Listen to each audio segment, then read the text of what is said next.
Jean Paul Szita joins me here tonight. You can learn what his team is up to by heading over to bayovest.com. That's going to be a clickable link in the show notes, bayovest.com. But really appreciate your time here, Jean Paul. Thank you, Jay. It's a pleasure to be here and to share some insights about the industry and what's going on in the economy. Yeah, you're kind of in a unique scenario. We're talking about some pretty sizable portfolio, 1.2 billion as the information I initially have. So you got some different insights than some of my other previous guests. Yes, basically, yeah, I co-built a $1.2 billion portfolio in the past and done over $2.5 billion in different kinds of transactions. Yeah, I have done quite a while in different commercial real estate and different ventures. So yeah, it has been a long ride, but not everything has been the color of roses. As you know, when people believe that success is that's what they see, but it's like an iceberg where you see everything below is a big effort. And in reality, I don't come from the industry. I come from the clothing business. Yeah, could you talk about how you started off and where you at today? How did you find yourself into real estate? Yeah, let me give you a little background. My family is from Hungary, and after the Second World War, they decided to migrate to Chile in South America, where my grandfather started a clothing company. So it was manufacturing of formal wear, suits, but mostly menswear. I grew up in that world, and since I was a kid, I was going there, and I knew all the insides of the business. And when I was 16, I started working in the firm. My father died when I was 11, but when I started working at 16, and then by 18, I was in charge of the factory itself, young, naive, and stupid. And I had a lot of things to learn back then. At some point before I got 20, we were approached and we merged the company to a textile mill. And, and then we were out of the business silently. So a friend of ours in the banking suggested to go to Los Angeles, California. And this was back in 1993. And at the time, I was like 21 years old. I was like, sure, why not? Right. And I was seduced by the movies. And, like I was a real kid and I didn't know much about anything. Right. I had some experience working. And like many people at that age, believe that you know a lot and you know about life. But things didn't turn out that well. So came to the United States and decided to open a chain of stores. And to make a long story short, I got the scam. I lost the family business, the family money. I really end up with nothing. Uh, I actually got evicted a couple of times for not paying my rent back then. And it was a really eye-opening experience and life-changing that even when you have the best of intentions, things don't go the way you want. So I ended up in the East Coast, started again. And the only thing I had on my side was my reputation and some contacts. So I started a wholesale business. And the business grew up too fast in the East Coast. And well, I got scammed again. This time, international officers that I set up, they stole our inventory and accounts receivable and really end up collapsing the company. And so I gotta get up again and learn from the mistakes. And I end up in Texas with a large retail stores and doing vertical integration. By the end of the 90s, this was probably around the 2000, early 2000, the industry changed, the clothing business, and people that were not wearing formal wear. Instead, they were more casual, etc. And the business was really started suffering from that.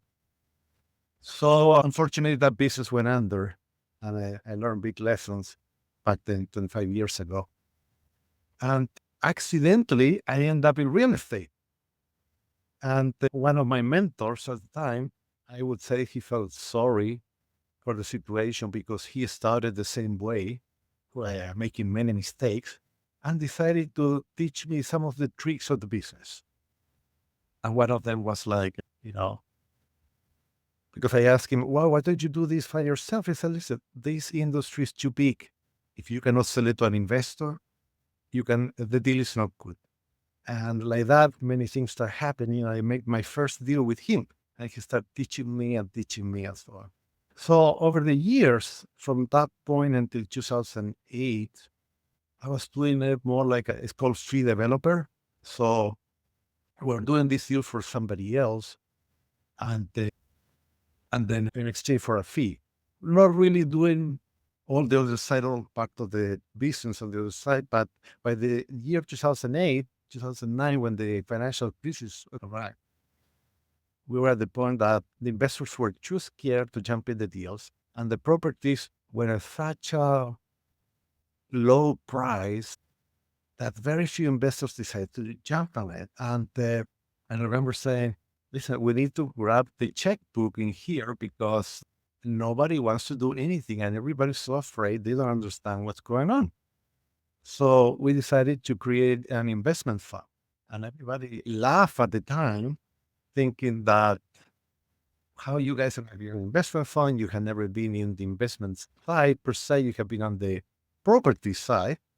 So we did our first offering for 100 million, and we surrounded with a lot of people with a lot of knowledge that can help on that side. And we end up doing the first offering like that.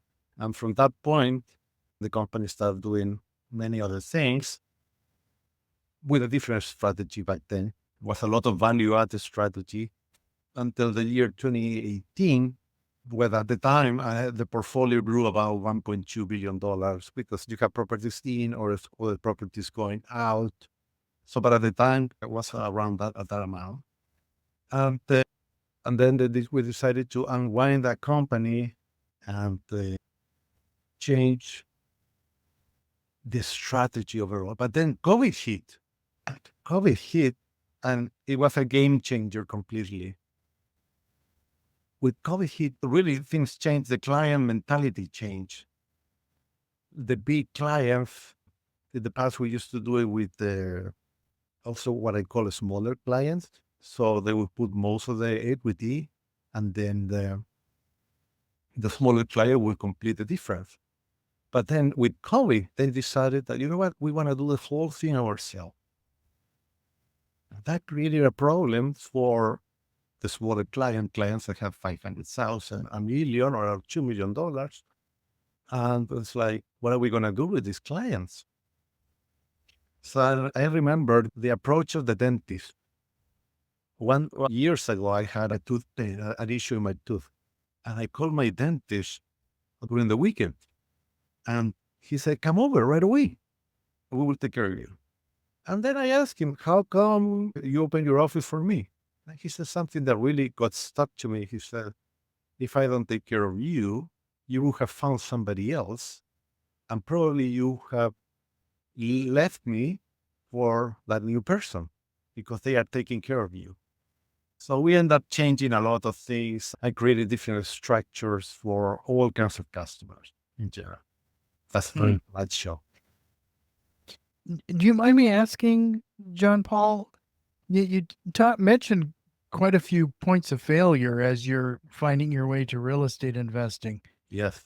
This is probably being a bit transparent on my end, but every time I have something go wrong like that, it just completely throws off my compass. I don't know what to do, which direction to go, second guessing myself. But you seem to try again. Is that a mindset thing, or did you experience that as well?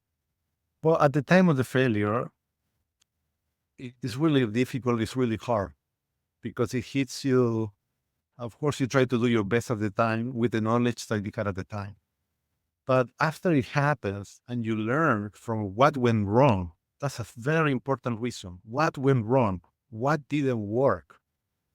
And, if you read about successful people, the average of fallings is about 3.8 times. Every successful guy has failed about 3.8 times. That's the average. And looking back, I'm glad things happen the way they happen because you start from experience and you don't start from zero. You start from extremely valuable lessons that you'll never repeat again. And they get so recorded inside you that you simply cannot forget and you will avoid them at any cost next time. I just realized this, and I hate to make this connection, but you said the average successful person has failed 3.8 times, which you could round up to four directions on a compass. You're finding your way. You're actually finding your true north through that process. That is correct. At some point, you realize I'm already 50 years old. I realize what worked, what didn't work, the mistakes I had in my life, and also, I have found my way guided by God. I found my way in God, and that has helped me and has helped my business because we are really God centered oriented. As some people said to me, why are you saying it just like that? Some people are not going to like it. And I always said, listen, whoever doesn't like it probably shouldn't be my customer. But most people will resonate and will appreciate it because at the end, we all in the company, we are their servants, God's servant. Well, we're probably going to be touching on some of that in a minute here, but so the previous story too about you talking about being scammed and losing your family's business and wealth. Is that where, a lot of the information I've seen regarding you, there's a lot of talk about preservation of wealth. Is that is that where that evolved from? Is the concept of using real estate for preservation versus growth?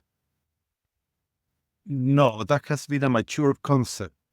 And in the past, when we used to have the $1.2 billion portfolio, I would say the strategy was very aggressive, was a value-added strategy with high debt. And this is a big risk in general for anybody that takes that strategy. It requires a lot of execution, and there's a lot of things that can go wrong. And one of the things that you learn is that every deal has a hiccup, every single deal, and there is no business plan that fulfills itself. There's no projection that you cannot pinpoint. There's so many moving parts when you are in that kind of a strategy that it's very hard to pinpoint exactly how things are going to go. You really have an idea. You need to trust what you're doing. And I always said, this is just like going to work. Trust your training, trust what you know, and do the best you can in that sense. In that strategy, and there were many successes, especially after COVID, how things change and how the market is today. Decided to, you know what, things need to change here. In the sense that you see in the market today, and there's so much competition. And when you start analyzing the competition, I would call the competition, is everybody's offering some returns, some other here. And, properties have a heartbeat. They behave in a certain way. And depending on the class that you buy and what you have to do, the property will behave in a certain way. It's not that I have some kind of magic or secret that nobody knows. No. Anybody that knows the business understands the metrics. So I decided, we are going to go backwards. Somebody needs to put the foot on the ground here and decide to apply common sense. Okay. So common sense is that instead of having my customer, my client in front of me, I mean, you know what? I'm on your side. You work so hard to earn what you have that I have a fiduciary responsibility now to take care of what you already earned. I'm not here to play games, to play risky, to try to, to get rich with this playing at risks that are unnecessary. So I decided to, what I'm going to do, what historically has been proven that works. And what works? Hey, invest in major markets with growth, low debt, well-capitalized property, location is very important. But I always said, the idea is just the beginning. Execution is a difference, makes a difference. And why do I say that? Let me give you an example. How many times have you seen a restaurant that probably they spend a fortune? Beautiful location. You go there, one is completely full, you cannot get a table, and the other one is empty. That's the portion that it cannot be tangible. You cannot put it in an Excel spreadsheet, you know? One knows how to run the business and the other one doesn't, you know? And the same happens when you see these projections in Excel and you're wondering, it's like, where did that come from? You know? And then you realize this is unrealistic. This is never going to happen, you know? And I understand why they do it. I totally understand because I was in that game before, you know? You're trying to attract investor. You're trying to make it enticed with the deal, that how good it is, but it has a risk reward of the others. So you need to be able to balance. So on my stage right now, where I am, at least, I want to sleep in peace. I want my customers, my client to sleep in peace. Let's protect when you invest. And why is so important? Because we're in a stage in the economy right now where things are going to get worse before they get better. And the property always get killed by the debt. You never see the property go for foreclosure or something for anything else but debt. The debt kills you. And if you're not well capitalized, if you don't have enough resources, you're going to run out of money. So applying this very simple, historically proven concept, hey, we achieved double digits. They're decent digits. It depends on the strategy that, for example, we have 3 different kinds of strategies. And each one of them is really a standard, is what the industry gives you. And in a conservative approach. So that's why we came up with this capital preservation approach. It's like, listen, you're going to look great. And what I'm saying is like, the concept is more like, listen, I believe we're going to be here. Okay. And I can tell you, I feel comfortable with that. Do I believe it's going to be more? Yeah. But I feel comfortable, say, right here, it's good. And we can all sit in peace without taking unnecessary risks. Well, if you enjoy what we're talking about here, folks, I'm going to send you over to biovest.com to learn a little bit more about what John Paul is talking about there, biovest.com. If you found some value in what we're talking about so far, do us a quick favor, share this with one of your investor friends. So, John Paul, since you opened the subject, I'd be curious, based on your faith is a big aspect of what you do and how you do it. Could you talk a little bit about how that shapes your company's actions and decision making? Yes. This over time of turbulence, and I think most people will resonate. You find yourself a little lonely. And it's not what people say. You just want to feel them around. In my case, I was raised Catholic, but I discovered that my connection is directly with God. And as such, I developed this sense of relationship with God and Jesus. And I started studying the Word of God. The more you study, things get simpler. We live in such a world with information coming from everywhere, and our nature is to absorb information. But at the end, you need to keep it simple. The more information you absorb, the more doubts and different directions it pull you over, because there's no really one true way to do certain things. So at the end, you need to go, listen, things are simple. What works, what doesn't, and focusing on doing the right thing. And at the end, it's as simple as that. Doing the right thing and be straight. And some people will like it, and some people don't. Some have told me, hey, you're being too rude. And I said, the truth is only one. I prefer to tell you in advance how things are and the risk involved, because every single investment, whatever it is, they all have risk. There is no 100% secure investment, as you know. Like, so everybody needs to understand what they're getting into. Even putting the money in the bank is a risk. Once you put it in the bank, it's not your money anymore, you know, for two reasons. One, if the bank goes belly up, they lose your money. If you're lucky, the FDIC will give you 250 grand if they have the funds. If they don't, after that, it's gone. And secondly, you put, let's say, $100,000. Next year, how much is that worth? 90? Do you really believe the inflation is 3%? Just go to the supermarket, right?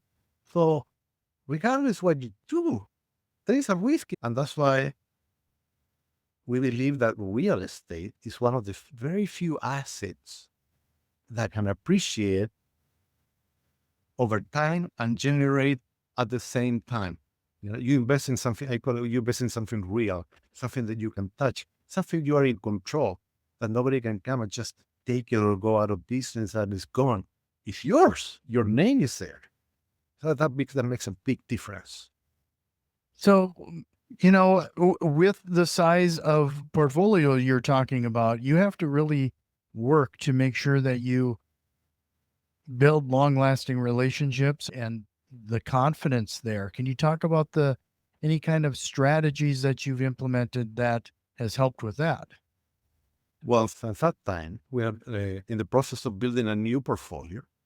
And the new portfolio really is divided in three different strategies. And these strategies were developed with a lot of feedback from multiple clients. So going back to the dentist model, right? We have all the small clients that they wanted to invest in something that is in real estate. And then they have this wish list, right? And the wish list was, listen, I want to invest in real estate, but I don't want to get stuck in 5 to 7 years. That's a typical holding period of a commercial real estate. I don't understand real estate. So because they made their money, who knows, in chemical, entertainment, or something else. I don't understand commercial real estate. It's too complicated. And on top of that, they tell you that I would like to make the same amount of return on top of that. And you're like, wow, that's a real challenge. Right? So with the team, we decided to go to the whiteboard and say, okay, what can we do here? It's a real challenge. Either we provide with a custom solution or they're gone, right? For that kind of strategy, those type of clients. Especially, and on top of that, the client will tell you, I don't want to put too much money. So for the industry, it's really tricky because the real estate industry is highly capital intensive. Luxury, waterfront properties, large properties in Miami, those mansions that you see for 25 million and so on. And in that way, we were able to say, okay, you get your return within 24 to 36 months, and you get between 15, 20% IRR. Most people don't understand what is IRR, which are not in the industry, but will respect about 40 to 60% on your money. And if you go in and out, 24 to 36 months.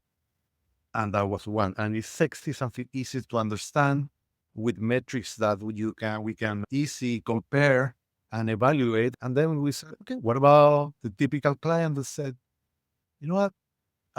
Don't tell me anything about development. I don't want to do anything with that.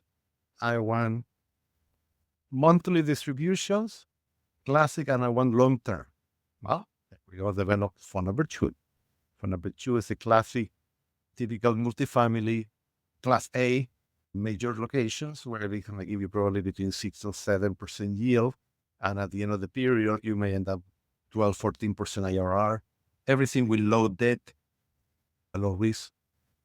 And then we had the kind of client that said, you know what? I don't care so much about the monthly. I don't want to do anything with development. I want to grow my money in a more aggressive way. So that's why we developed Fund 3. Fund 3 is it's a strategy that the language is a lot broader.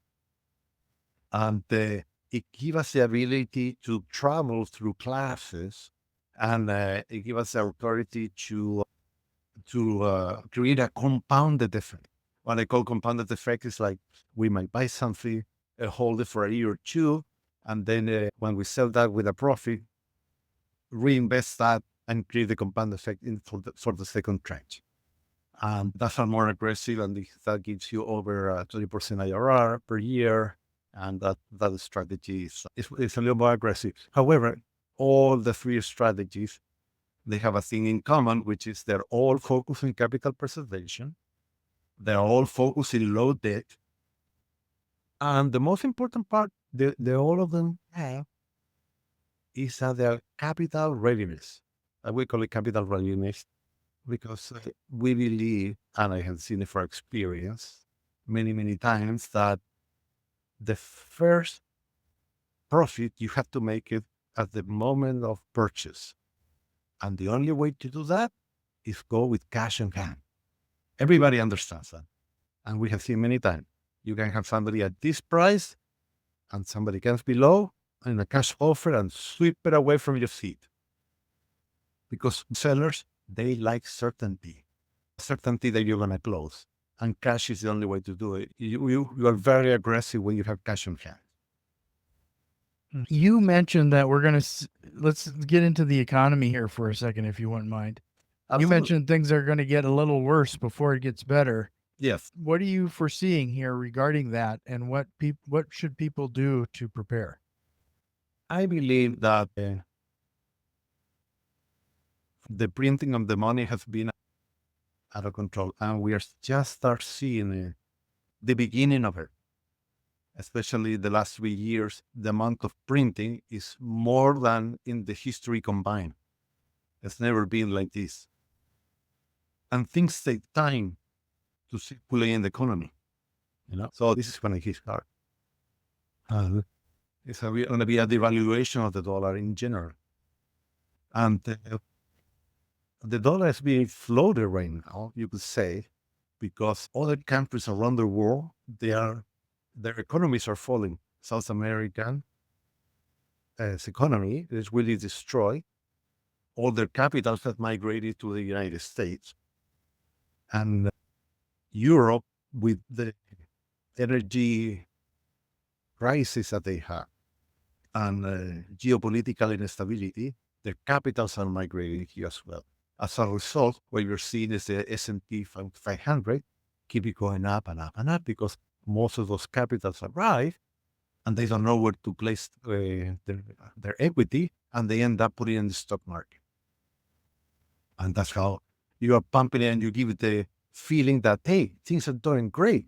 It's because all this money is coming in because the dollar is believed as a safe haven, right? But if you combine that with the printing of the money and the overspending, it creates like the perfect storm. Right? So inflation, I believe inflation will hit. Inflation will hit no matter what. There's nobody can stop it. And the new administration, I believe they have the right approach. They have to increase growth, right? And growth will happen, and there will be more opportunities.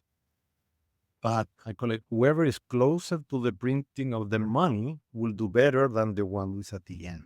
What is that saying? That if you are generating a lot of cash right now, the printing of the money, you won't feel it. Inflation will be good for business. For example, you invest in real estate, the properties will start appreciating more and more and more. And unfortunately, the salaries get behind. And when salaries get behind, you start seeing more and more this separation between who has and who doesn't have it. Like it has happened in many other countries. It's a matter of history. And history is repeating itself, and now it's happening to the United States. So by investing in tangible assets, in things that are not paper or electronic, you're going to do a lot better than if you just follow what the typical financial advisor would tell you. But for the record, I'm not a financial advisor, and I don't give financial advice. I'm just talking from experience. Right? But if you look at history, everybody's thinking like, oh, gold is going up like crazy. oh, it has raised 30%. No. What happens is that gold always maintains its value. What you're seeing is the dollar. What I'm telling you, the dollar is losing its value at that speed. As a matter of example, 100 years ago, with one coin, with 1 ounce of gold, you could go to a store, buy a very nice suit. Today, you can do exactly the same.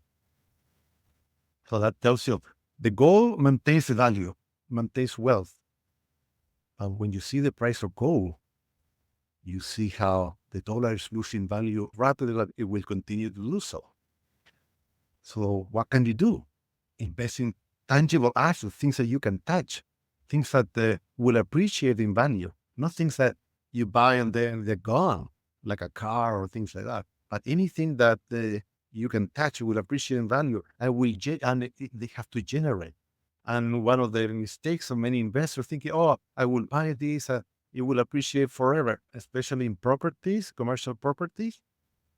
They are valued based on what they can generate, not on the comps and exact. And there's a lot of things subject to you to be aware of. The market growth and then the demographics, overall the economy was happening. So it's a lot of things that play there that you have to be aware. But you really, I believe that no one should be hopeful of what a politician will do for you, because historically speaking, people need to take care of themselves, and you need to make your own decisions. And I no wait for the bank offering you some here and there that is just going to cost. If you look at it, most of the products from the bank, if not all, they all tax you heavily. They all generate all these capital gains, and you end up with all these crazy bills at the end. Example, I had a client say, "Oh, JP, I don't need to invest in your real estate. I go on and I buy a REIT." And I'm like, okay, well, the REIT for sure is subject to market fluctuations, right? The REIT doesn't give you depreciation. The sooner you sell, you get all this capital gain. And if there is a bomb in New York or something like that, there you go, your REIT is going to go down 20, 30%. So you cannot trust the stock market for that. In reality, if you look at all these billionaires, what they have done lately, all of them, they are taking the money out of the banks and out of the system, right? Because everybody understand, the people with money understand that the banks are highly leveraged right now.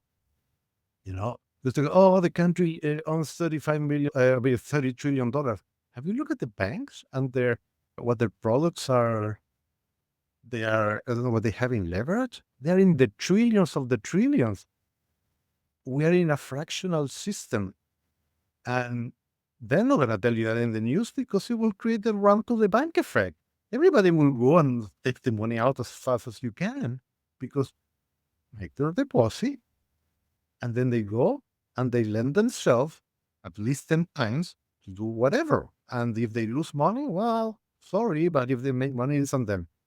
So that's why I think it's time for people to start taking hands-on on what they can do to protect their own equity. Well, John Paul, this has been such a fantastic conversation. I can't thank you enough. Biovest.com for a lot more information as to how you can maybe work with John Paul's team there. I think it's important what I said, that people need to wake up in the sense of things are going to change and they need to be prepared for it. This is not going to be 2008. It's going to be a lot worse than that. You got to protect for what you have worked for all your life. Even if you have a lot and have a little, it doesn't matter. You don't have to listen to me. Just watch yourself. As a general rule of thumb, read the data and don't read the commentary. The comments from the news, they're not going to tell you what's going on. But pay attention. Pay attention. Because all the information is widely available to everybody. You just need to look and pay attention to what's going on. The people with a lot of money, they know what's going on, and they're positioning themselves to make a ton of money because this will create a ton of opportunities for the ones that are well positioned, because it's going to create a transfer of wealth, tremendous transfer of wealth.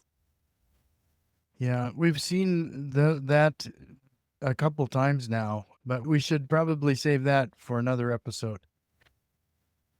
John Paul, if you're ready, we'll close out this episode with a few rapid fire questions. And well, first off is, what lie do real estate investors often tell themselves? I think one of them is that properties will always appreciate. Like people tell me all the time, I buy this is what I appreciate all the time. And I'm like, it tends to do so. But in some cases it doesn't.